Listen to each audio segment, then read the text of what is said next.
जोहार साथी जोहार। मैं आपका दोस्त जितेंद्र, आप सभी का स्वागत है झारखंड स्ट्रीम में।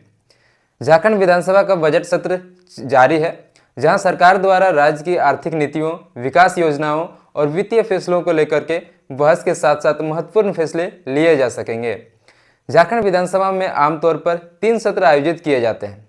पहला, बजट सत्र। यह साल की शुरुआत में आमतौर पर फरवरी मार्च में होता है। यह झारखंड विधानसभा का सबसे महत्वपूर्ण सत्र होता है। इसमें सरकार द्वारा वार्षिक बजट पेश किया जाता है और विभिन्न विभागों के लिए धन आवंटित किया जाता है। बजट पर चर्चा के बाद इसे विधानसभा में पारित किया जाता है। दूसरे नंबर पर आता है मानसून सत्र। यह जुलाई अगस्त में आयोजित किया जाता है। यह सत्र आमतौर पर वर्षा ऋतु के दौरान आयोजित होता है। इसमें विभिन्न विभागों के कार्यों की समीक्षा की जाती है और नए विधेयक लाए जाते हैं। कभी कभी इस सत्र में अनुपूरक बजट भी पेश किया जाता है। तीसरा होता है शीतकालीन सत्र। यह साल के अंत में आमतौर पर नवंबर दिसंबर में होता है।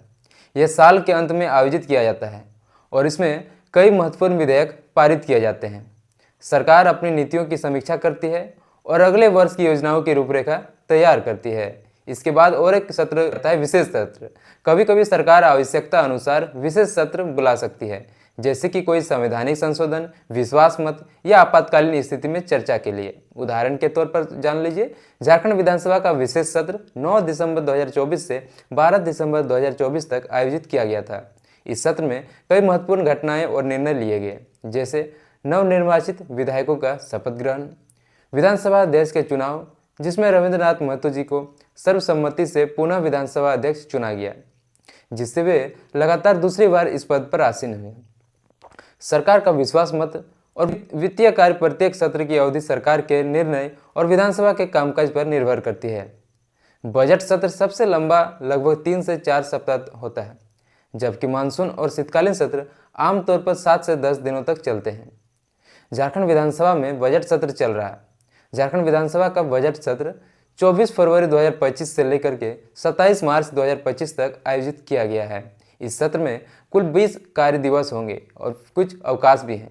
विधानसभा के बजट सत्र में राज्यपाल के अभिभाषण पर सदन में 2 दिनों की चर्चा हो चुकी है। सदन में आज तीसरे दिन वित्तीय मंत्री राधाकृष्ण किशोर ने अनुपूरक बजट यानी सप्लीमेंट्री बजट सदन के पटल पर रखा। मंत्री ने सदन में 5,508 करोड़ का अनुपूरक बजट प्रस्तुत किया। शुक्रवार को सत्र में अनुपूरक बजट पर चर्चा होगी।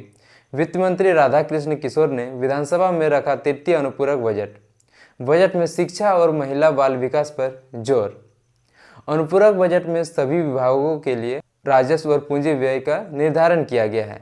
तो यह थी आज की वीडियो, जिसमें विधानसभा सत्र को लेकर के कुछ जरूरी जानकारी आप लोगों के साथ साझा की। इस वीडियो में बताई गई चीज़ें कुछ सोशल साइट्स और कुछ न्यूज़ चैनल्स के आधार पर जानकारी लेकर के आप लोगों के बीच सरल भाषा में बताई गई है। आगे की वीडियो में हम आपको लगातार कुछ नई और बेहतर अपडेट देते रहेंगे। फिलहाल के लिए इतना ही। आप जुड़े रहे हमारे चैनल झारखंड स्ट्रीम के साथ और हमें बताइए कि आपके अनुसार इस बजट सत्र या किसी भी अन्य सत्र में किन किन विशेष मुद्दों पर बेहतर बहस और निर्णय लिया जा सकता है। बाकी सभी का बहुत बहुत धन्यवाद। जोहार जोहार झारखंड, जय झारखंड।